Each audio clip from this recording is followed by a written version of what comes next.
नमस्कार, capital TV की special report में आपका स्वागत है। मैं हूं आपके साथ अंशिका। बिहार में अपराधियों का डंका बजने की शुरुआत हो गई है और राज्य के मुख्यमंत्री नीतीश कुमार विपक्षी एकता की राह में भटकते फिर रहे हैं।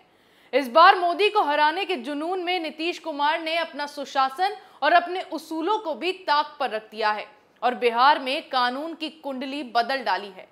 सरकारी अफसर की हत्या करने वाला गुंडा आनंद मोहन जेल से रिहा हो गया और यह संभव हो पाया सुशासन बाबू के तमाम प्रयासों के बाद। एक हत्यारे के बाहर आने पर सहरसा में ऐसा जश्न मनाया गया जैसे कोई क्रांतिकारी अपनी देश के लिए बहुत बड़ी जंग जीत कर आया हो। बिहार की सरकार ने अपने वोट बटोरने के लिए राज्य के लॉ एंड ऑर्डर की बलि चढ़ा दी और नीतीश अब भी माफियाओं के समर्थन से सरकार चलाकर सुशासन बाबू का तमगा अपने सिर पर लगाकर बैठे हैं। आज की स्पेशल रिपोर्ट में हम बात करेंगे कि क्यों बिहार में नीतीश कुमार कानून की कुंडली बदल रहे हैं और क्या ऐसी मजबूरी है कि जो नेता आज तक उन्हें गाली देते आए हैं या फिर बिहारियों के खिलाफ घृणा फैलाते आए हैं, आज नीतीश कुमार उन्हीं के सामने नतमस्तक क्यों हो गए हैं। बाहुबली आनंद मोहन को मिली रिहाई, जेल से बाहर हत्यारा, विपक्ष ने नीतीश को लताड़ा। बिहार में कानून की कुंडली क्यों बदल रहे नीतीश। एक आईएएस अफसर का हत्यारा जिसे फांसी की सजा मिलते मिलते उम्र कैद हो गई, उसके लिए आज नीतीश कुमार इतने नर्म हो गए हैं कि सुशासन बाबू का तमगा लेकर घूमने वाले बिहार के मुख्यमंत्री ने उसे सजा में छूट दिलवा दी और एक खूंखार अपराधी को खुला छोड़ दिया। हैरत तो इस बात की है कि 14 साल जेल की सजा काटने के बाद इस हत्यारे के बाहर आने पर राजपूत वीर के तौर पर जश्न मनाया गया। इतना ही नहीं, हत्या और रेप जैसे संगीन अपराध में सजा काट रहे 26 और अपराधियों को नीतीश की सरकार ने खुशी खुशी रिहा कर दिया। जिस आनंद मोहन को 14 साल बाद रिहाई मिली है, उसे बिहार में दलित आईएएस जी कृष्णैया की हत्या के बाद उम्र कैद की सजा सुनाई गई थी। 1994 में बिहार पीपल्स पार्टी का नेता और गैंगस्टर छोटन शुक्ला की हत्या कर दी गई थी।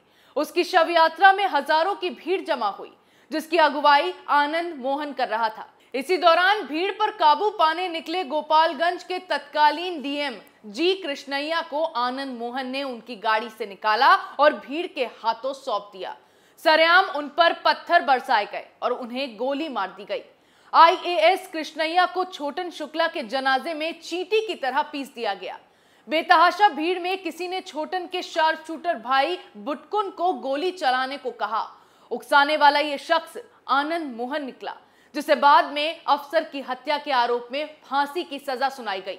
हत्या के दोषी ने सहरसा जेल से गांधी पर 3 किताबें लिखी हैं और अब पूरी कायनात उसे पाक साफ बताने पर आमदा है। सत्ता की सड़ांध का आलम यह है कि दलित नेता जीतन राम मांझी को लगता है कि आनंद मोहन को फंसा दिया गया था, पर हैरत तो सुशासन बाबू पर होती है। क्राइम पर जीरो टॉलरेंस वाले सीएम नीतीश कुमार ने तो आनंद मोहन की जल्दी रिहाई के लिए कानून की कुंडली ही बदल दी। बिहार जेल मैनुअल 2012 की धारा 48(1) को विलोपित कर दिया गया। इसमें यह लिखा था कि सरकारी नौकर की हत्या करने वाले को आजीवन कारावास में किसी तरह की छूट नहीं मिलेगी। लेकिन अब नीतीश के राज में पूरी काया ही पलट दी गई है और ये सब सिर्फ वोट हासिल करने के लिए, क्योंकि आनंद मोहन की शिवहर से सहरसा तक राजपूत वोट बैंक पर पकड़ है। लोगों में उसकी अच्छी खासी लोकप्रियता है, इसीलिए नीतीश कुमार ने वो सभी वोट अपनी तरफ करने और राजपूतों का मसीहा बनने का ये दांव चला है। अब भले ही एक जमाने में बिहार पीपल्स पार्टी की स्थापना कर क्षेत्रीय राजनीति का पूरा सिस्टम खड़ा कर रहे आनंद मोहन को आज भी बिहार की राजनीति में राजपूतों के बीच प्रभावी माना जाता है, मगर वो कितना प्रभावी है ये 2024 से 25 के लोकसभा विधानसभा चुनावों में पता चलेगा। लेकिन उससे पहले ही जो दांव नीतीश ने चला है, उससे देश भर की राजनीतिक पार्टियां लगातार नीतीश सरकार के इस फैसले का विरोध कर रही हैं। कानून बदलकर वोट हासिल करने का तरीका नीतीश हमेशा से अपनाते रहे हैं। पहले भी उन्होंने कानून बनाया था कि अगर दलितों की हत्या होती है तो उनके परिवार के सदस्यों को नौकरी दी जाएगी। इससे हत्याएं और बढ़ गईं।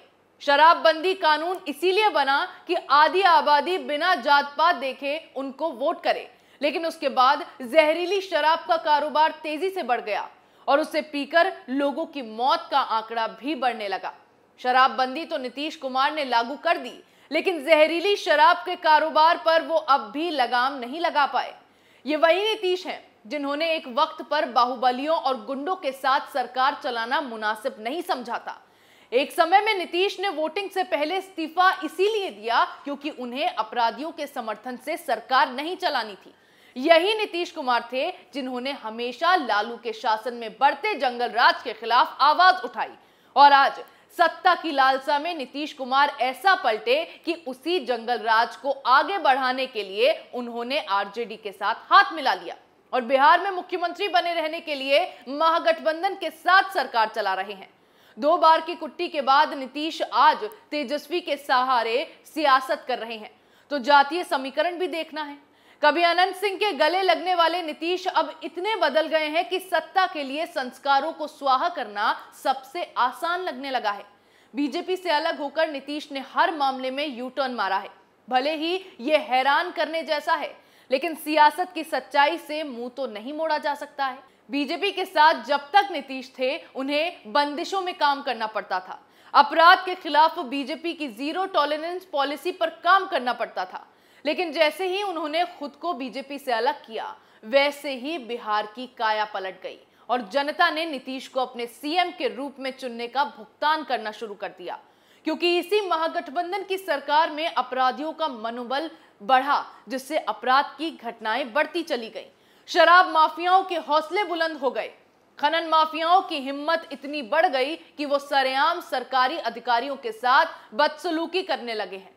बिहार को बर्बादी की राह पर ढकेलकर अब नीतीश विपक्षी एकता की राह पर निकल गए हैं, जहां वो घूम घूम कर विपक्षी पार्टियों के नेताओं से मुलाकात कर रहे हैं और 2024 के लिए बीजेपी के खिलाफ मोर्चा खोलने की तैयारी में जुट गए हैं। हालांकि नीतीश कुमार किस तरह यू टर्न लेते हैं, इसका एक उदाहरण ये भी है कि मोदी को हराने और पीएम की कुर्सी की लालसा में नीतीश इतने अंधे हो गए हैं कि उन्हें ये भी नहीं दिखाई दे रहा कि जो नेता बिहारियों के खिलाफ घृणा फैलाते आए हैं, आज नीतीश कुमार उन्हीं नेताओं के सामने नतमस्तक हैं।